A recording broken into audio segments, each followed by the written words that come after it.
I want to see if you guys noticed that in this chapter, there wasn't really an exercise. What there was a series of rules, a series of ideas that I want you to get your head around when it comes to goal setting. So there's a couple of things in goal setting that I really want to call out in this chapter. I'm not going to talk about all 5 points, but there's a couple in there that I really want you to see. One of them, reviewing your goals every day. I can't say this enough. Sit down in the morning and review your goals every day from memory.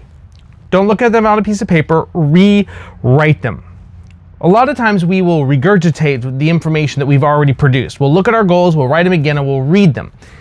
The act of writing is the act of production. I'm a firm believer in this. Every time I have someone not quite understand something, I have them write it down. Whether it's typing out on the computer, writing it by hand, I prefer writing it by hand. But it doesn't really matter. I get them to produce whatever it is we're talking about again. By doing that, it is the act of creation. We are creating a new life. We're not trying to live what we're living today. We're trying to change things. If you haven't done this yet, do it and you'll be amazed at what you actually get to accomplish. But you need to rewrite your goals. Sit down and do it from memory, because here's the thing that's going to happen. The first time you write your goals down, you're going to be very well crafted. You're going to think them out, you're going to do them. And then there's going to come a time where you need to rewrite them. And when you write them, you're not quite going to get it right. And what's going to happen is you're going to get it wrong. You're not going to get the same wording that you used before. And what that means is the goal is not concrete in your mind.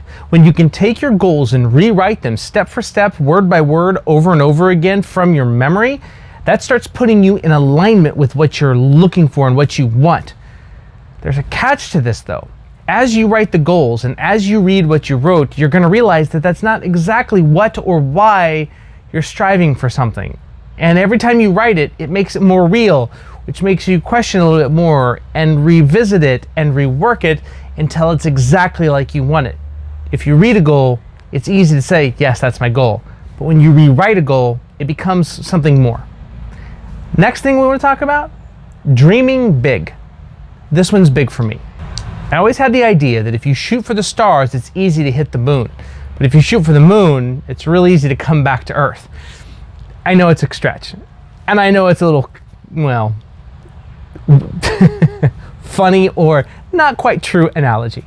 The bottom line is shoot for something you don't know how to get. And then it doesn't matter what the first step is, but going for that first step will start to open doors. It'll start to open your eyes. It'll start for you to realize the things you need to do to accomplish your dream. If a goal is too easy to get to, you'll get there tomorrow and you'll go back home. If a goal is far enough away, by the time you're done driving towards that goal, even if you give up, you will be in a completely different place than you are today. And that's not a bad thing, because all you have to do is reset your goals, look at a different direction, and set a new path. It will keep you in motion.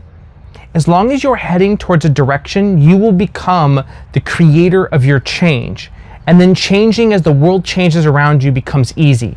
And that's the one thing that I can instill in you, because it doesn't matter what you do or where you're at, things change. I was with a company for 5 years. Within that 5 years, we had 3 different compensation structures. Every time we had a compensation structure change, a slew of people would quit because we were taking away their money. But a slew of people would figure out the new compensation structure and rise to the challenge and make more than they've ever made before. People don't like change because it's something new. However, if you're used to change, changing becomes easy. If you dream big and the goal is always so far out there, it's perfect. Look behind me right now and you'll see a golf course. The difference between getting on the green and getting it into the fairway is 2 to 3 degrees. A small little bitty change now yields a great change down the road.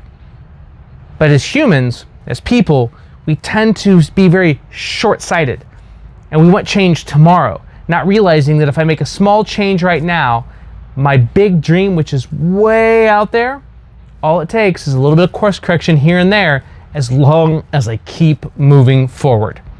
So remember that. Dream big, stay in motion, and review your goals every day. This chapter was all about the rules that we're going to abide by, because next chapter, we're going to decide where we are going on the map of life. We'll see you at the end of next chapter.